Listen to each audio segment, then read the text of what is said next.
Sirhan, the man convicted of assassinating Senator Robert F. Kennedy during a Los Angeles presidential campaign stop in 1968, was recommended for parole Friday in San Diego.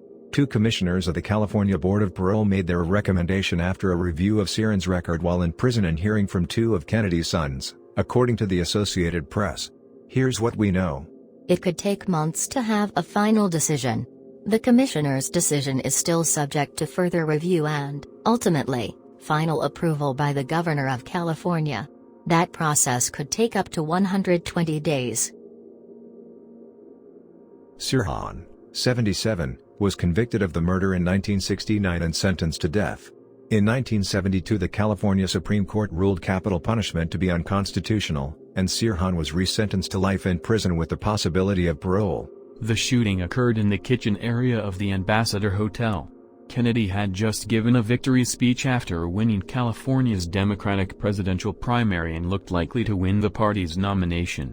He and 5 other people were shot as they made their way through the hotel kitchen. Sirhan was tackled to the ground, gun in hand, moments after the shooting. But there have long been some people who have advanced alternate versions of what happened that night. Two of Kennedy's sons support Sirhan's release. One theory holds that Sirhan had been hypnotized or programmed to shoot Kennedy. Others think there were other shooters. Kennedy's son Robert F. Kennedy Jr. told The Washington Post he doesn't think Sirhan killed his father. Paul Schrade, a labor leader who'd worked with the senator, was also shot by Sirhan that night, but he believes Sirhan should be released. Sirhan did not shoot Robert Kennedy, Schrade, now 96, maintains. I got the first shot, the second shot missed Kennedy. Schrade said unreliable ballistics evidence by the Los Angeles Police Department muddied the case, and as long as Sirhan is in prison, it will make it harder to identify the person who really killed Kennedy. But the parole board ruling is not intended as an endorsement of the second gunman theory. At the hearing, the AP reported that Douglas Kennedy spoke about being moved by the remorse shown by Sirhan over his father's killing. He said, "I'm overwhelmed just by being able to view Mr. Sirhan face to face. I think I've lived my life both in fear of him and his name in one way or another.